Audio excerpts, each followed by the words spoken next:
अस्सलामुअलैकुम स्टूडेंट्स, आज हम special types of square matrices करेंगे और अलजेब्रा ऑफ मैट्रिसेस में हम ये कर रहे हैं डायगोनल। सबसे पहले हमारे पास है डायगोनल एंड ट्रायंगुलर मैट्रिसेस कैसी होती हैं, और डायगोनल को हम कैपिटल डी से भी रिप्रेजेंट करते हैं और सिंपली ये डायगोनल, अगर इस तरह की कोई नोटेशन हो तो हम कह सकते हैं ये डायगोनल मैट्रिक्स है। और डायगोनल मैट्रिसेस को हम इस तरह डिनोट करते हैं DIAG ऑफ D11 D22। ये जो डायगोनल एंट्रीज़ हैं उनकी रिप्रेजेंटेशन है, just like A11 A22 A33 up to so on, same subscript वाली जो पोजीशंस होती हैं मेन डायगोनल की जो एंट्रीज़ होती हैं। तो एग्जांपल वाइज आप देख लें, यहाँ पे कुछ डायगोनल मैट्रिसेस हैं। डायगोनल मैट्रिसेस, ये डायगोनल मैट्रिक्स है, ये भी डायगोनल मैट्रिक्स है, ये भी डायगोनल मैट्रिक्स है। अच्छा, हमने इससे पहले किया है आइडेंटिटी और यूनिट जिसे भी कहते हैं, यूनिट मैट्रिक्स भी जिसे कहते हैं, और स्केलर मैट्रिसेस भी किया है। वो डिफरेंट है, ये डिफरेंट है। वो जो दोनों हैं वो इसकी सब टाइप्स में आ जाता है। डायगोनल मैट्रिसेस वो मैट्रिसेस होती हैं जिनकी जो डायगोनल एलिमेंट्स हैं at least one element non zero होना चाहिए डायगोनल एंट्रीज़ का। मतलब आपके पास डायगोनल नॉन ज़ीरो होना चाहिए, at least one entry non zero हो। ये दो ज़ीरो भी हो सकती हैं, सिर्फ एक भी नॉन ज़ीरो हो सकती है, लेकिन एटलीस्ट वन नॉन ज़ीरो होना चाहिए, अदरवाइज़ ये तो सारी ज़ीरो मैट्रिक्स ही बन जाएगी। तो बाकी सारी एंट्रीज़ तो ज़ीरो होनी लाजमी है, ये बाकी सारी एंट्रीज़ ज़ीरो होंगी। सबसे पहले तो ये स्क्वायर मैट्रिक्स होगी, फिर उसके मेन डायगोनल में आपके पास at least one entry non zero होनी चाहिए। तो इसकी रिप्रेजेंटेशन दूसरी तरह ये भी है, capital D equals to DIAG of 3 - 7 2। इससे हमें क्या पता चला है, ये डायगोनल मैट्रिक्स ऑफ ऑर्डर 3 है। तो ये मैंने आई थिंक आपको होमवर्क दिया था कि आपने खुद रीड करना है। और ये आपके पास डायगोनल मैट्रिक्स है। यहाँ पे ऐसे भी हो सकता था 3 0 0। ये जो इसका मेन डायगोनल है ये नॉन ज़ीरो है, क्योंकि इसकी कम से कम एक एंट्री भी अगर नॉन ज़ीरो है तो मतलब ये मेन डायगोनल नॉन ज़ीरो है। सिमिलरली ये भी डायगोनल मैट्रिक्स है, इसकी डायगोनल एंट्रीज़ नॉन ज़ीरो है, एटलीस्ट वन नॉन ज़ीरो होनी लाजमी है। सारी की सारी नॉन ज़ीरो भी डायगोनल एंट्रीज़ हो सकती हैं, लेकिन एटलीस्ट वन होनी लाजमी है। और सारी की सारी नॉन ज़ीरो भी हो सकती है, मैंने साथ डायगोनल एंट्रीज़ का है, ये नहीं कहा कि सारी की सारी मैट्रिक्स की एंट्रीज़ नॉन ज़ीरो हो सकती हैं। अच्छा, यहाँ पे ज़ीरो ना भी डालें तो कोई फ़र्क नहीं पड़ता, हमें पता है ये यहाँ पे कोई एंट्रीज़ नहीं है तो यहाँ पे ज़ीरो है। और ये भी डायगोनल मैट्रिक्स है क्योंकि इसकी डायगोनल एंट्रीज़ नॉन ज़ीरो हैं, क्योंकि कम से कम एक इसमें नॉन ज़ीरो एंट्री है। आल्दो 3 नॉन ज़ीरो एंट्रीज़ हैं, लेकिन कम से कम एक भी हो तो वो चल जाता है, मतलब वो डायगोनल मैट्रिक्स ही होती है। और दैन आपके पास ट्रायंगुलर मैट्रिसेस आ जाती हैं। स्क्वायर मैट्रिसेस ही होती हैं ट्रायंगुलर मैट्रिसेस। अच्छा, आपके पास अपर ट्रायंगुलर भी होती है और लोअर ट्रायंगुलर भी होती है। अगर ये आपको मैथमेटिकल फॉर्म नहीं याद रखनी, जो आप को मुश्किल लगता है क्योंकि आप कंप्यूटर साइंस सब्जेक्ट के हैं और ये मैथमेटिक्स की प्योर नज़र आ जाती है डेफिनेशन। अच्छा, अभी बस स्क्वायर मैट्रिक्स होती है ट्रायंगुलर मैट्रिसेस में, और अगर आपके पास अब डायगोनल, मीन डायगोनल और अबव मीन डायगोनल एंट्रीज़ आपके पास नॉन ज़ीरो होती हैं। अब ऐसा भी नहीं है कि सारी की सारी नॉन ज़ीरो, उसमें ज़ीरो आ ही नहीं सकता, बस ये है कि एटलीस्ट कम से कम एक, जैसे यहाँ पे है ना, ये भी अपर ट्रायंगुलर मैट्रिक्स बन सकती है। 3 - 7 2 तो है ही मेन डायगोनल पे। यहाँ पे अगर मैं 1 भी लिख दूँ ना इस ज़ीरो की जगह, तो ये भी अपर ट्रायंगुलर मैट्रिक्स बन जाएगी, ये डायगोनल मैट्रिक्स नहीं रहेगी।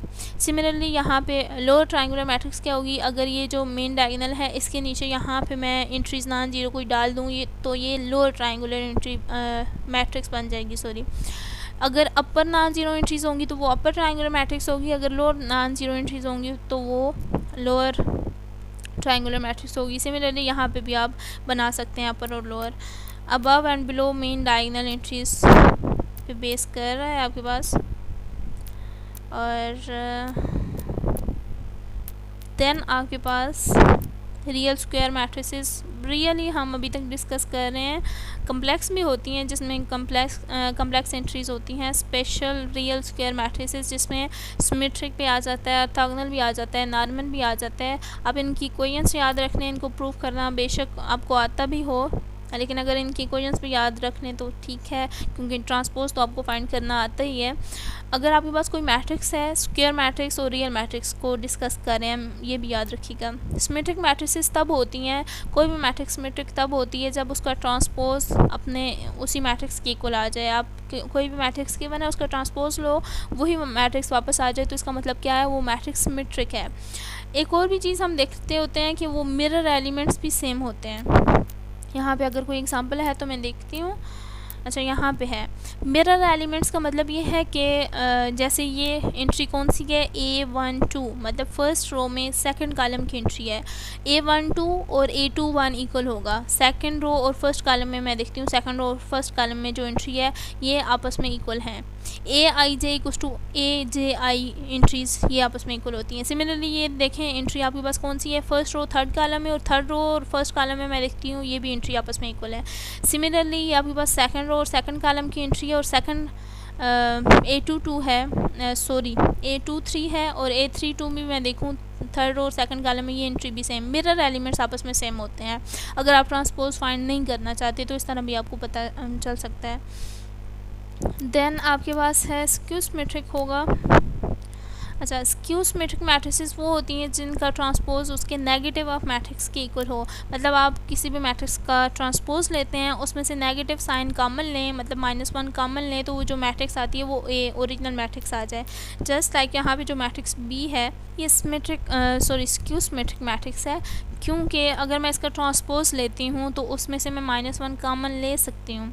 -1 कॉमन लूँ तो वापस आपके पास बी मैट्रिक्स आ जाए, तो वो आपके पास होती हैं स्क्यू सिमेट्रिक मैट्रिसेस होती हैं। और यहाँ पे जो मिरर एलिमेंट्स होते हैं वो एक दूसरे का नेगेटिव होते हैं। मतलब यहाँ पे अगर 3 है तो इसका मिरर एलिमेंट ये है, और अगर ये +3 है तो ये -3 होना चाहिए। सिमिलरली इसका मिरर एलिमेंट ये है, अगर ये -4 है तो ये यहाँ पे +4 होना चाहिए। सिमिलरली यहाँ पे 5 है तो यहाँ पे -5 होना चाहिए। तो मिरर एलिमेंट्स एक दूसरे का नेगेटिव होते हैं। और सिमिलरली एक और भी बात याद रखिएगा स्क्यू सिमेट्रिक की, और एक और पहचान कि यहाँ पे डायगोनल एंट्रीज हमेशा 0 होंगी। तो स्क्यू सिमेट्रिक की डेफिनेशन में भी लिखा हुआ है कि स्क्यू सिमेट्रिक तब होगी जब उसका ट्रांसपोज लेंगे तो वो नेगेटिव ऑफ ए के इक्वल होगी, और मिरर एलिमेंट्स एक दूसरे का नेगेटिव होंगे। और इसी से ये बात भी साबित होती है कि आपके पास डायगोनल एंट्रीज हमेशा 0 होंगी। जैसे यहाँ पे ये डायगोनल एंट्री 0 है, मिरर एलिमेंट्स एक दूसरे का नेगेटिव हैं, तो आप बगैर ट्रांसपोज फाइंड किए और नेगेटिव ऑफ ए के चक्कर में पढ़ने से बेहतर है कि आप डायरेक्ट ये देखें और बता दें कि ये स्क्यू सिमेट्रिक मैट्रिक्स है।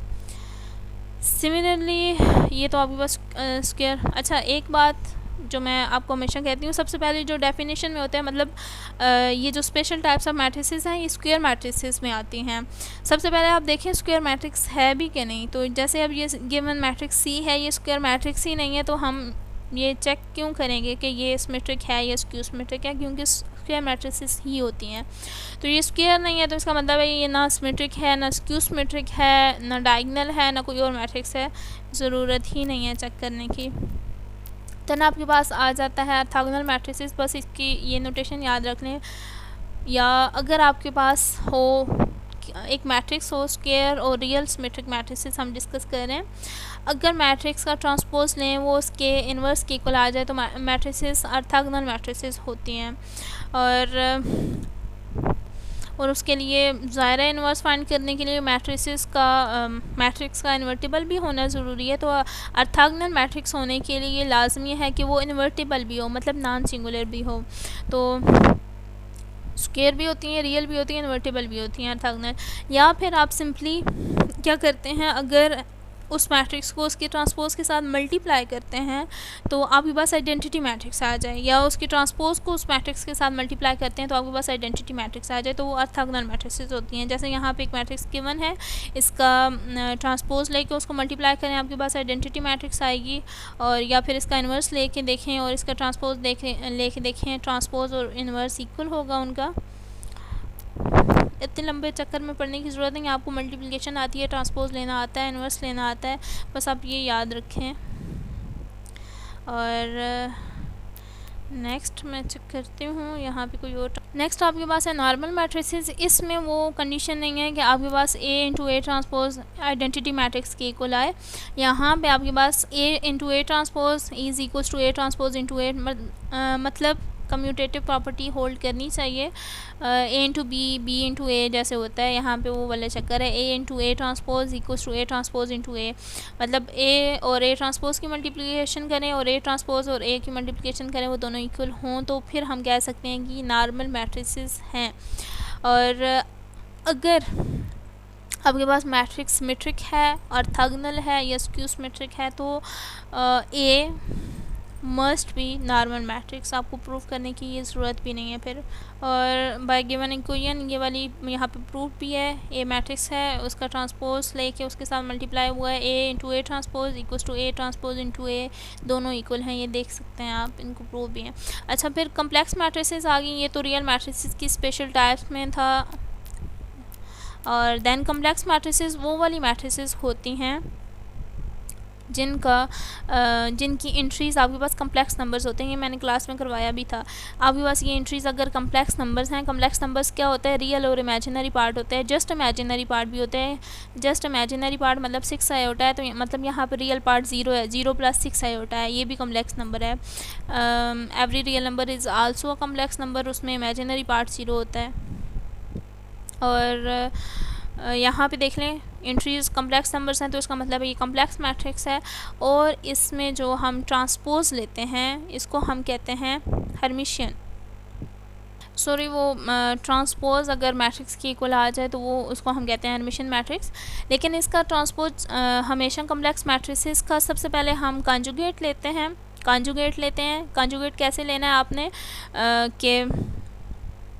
आपने जो जैसे सिंपल हम कम्प्लेक्स नंबर्स का कॉन्जुगेट लेते हैं, आयोटा वाली टर्म का साइन चेंज हो जाता है।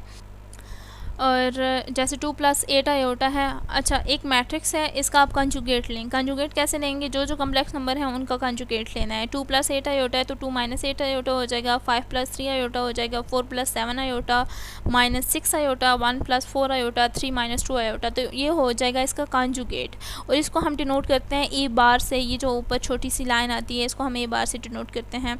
कंजुगेट ऑफ अ मैट्रिक्स हम इस तरह लेते हैं, हर एंट्री का कंजुगेट ले लेना है, सिंपल जैसे कम्प्लेक्स मैट्रिसेस में लेते हैं, जैसे कम्प्लेक्स नंबर्स में लेते हैं।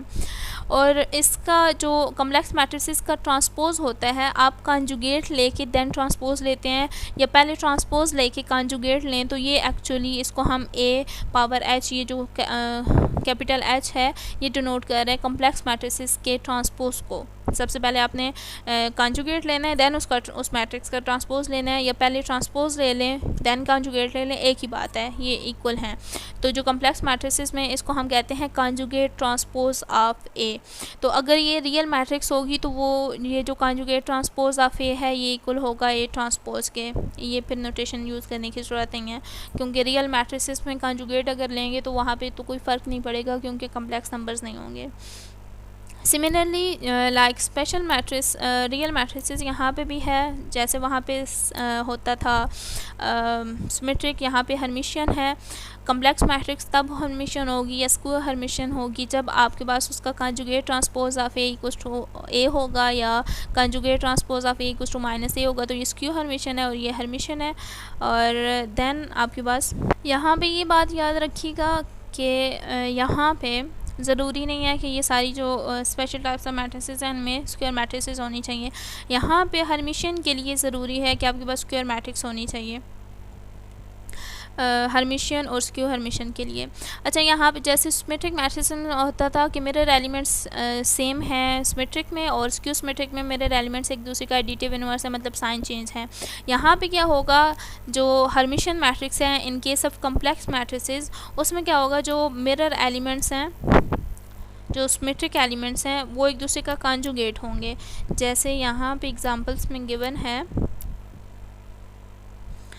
जैसे देखें 1 माइनस 2 आयोटा है, इसका जो मिरर एलिमेंट है ये इसका कॉन्जुगेट है। 1 माइनस 2 आयोटा का कॉन्जुगेट क्या है? 1 plus 2 iota. Similarly 4 plus 7 iota है तो यहाँ पे 4 माइनस 7 आयोटा होना चाहिए, जो कि यहाँ पे है। माइनस 2 आयोटा है तो उसका कॉन्जुगेट 2 आयोटा है, इसका मिरर एलिमेंट यहाँ पे है। तो आप ये भी देख के चेक कर सकते हैं, ये हर्मिशियन मैट्रिक्स है, इसकी कम्प्लेक्स एंट्रीज है, कम्प्लेक्स मैट्रिक्स है, और यहाँ पे स्क्वायर मैट्रिसेस होनी भी लाजमी है। स्क्वायर मैट्रिसेस होंगी देन आप ये चेक करेंगे, जबकि सारी ये special types of complex matrices में ये ज़रूरी नहीं है कि आपके पास स्क्वायर मैट्रिक्स हो। देन आपके पास बी मैट्रिक्स में भी आप चेक कर लें। और अब बस इतना ही ज़रूर काफ़ी है हर्मिशियन तक ही। आगे ये आप लोग ज़रा कहेंगे किस में पढ़ गए हैं, और जस्ट इनकी इक्वेशंस याद रख लें। यहाँ पे भी नॉर्मल उसी तरह होता है, A into A H equals to A H into A, बस इसका ट्रांसपोज ही ज़रा डिफरेंट है। और देन आपके पास यूनिटरी, या जैसे हमने वहाँ पे ऑर्थोगोनल किया था, यहाँ पे यूनिटरी कहते हैं।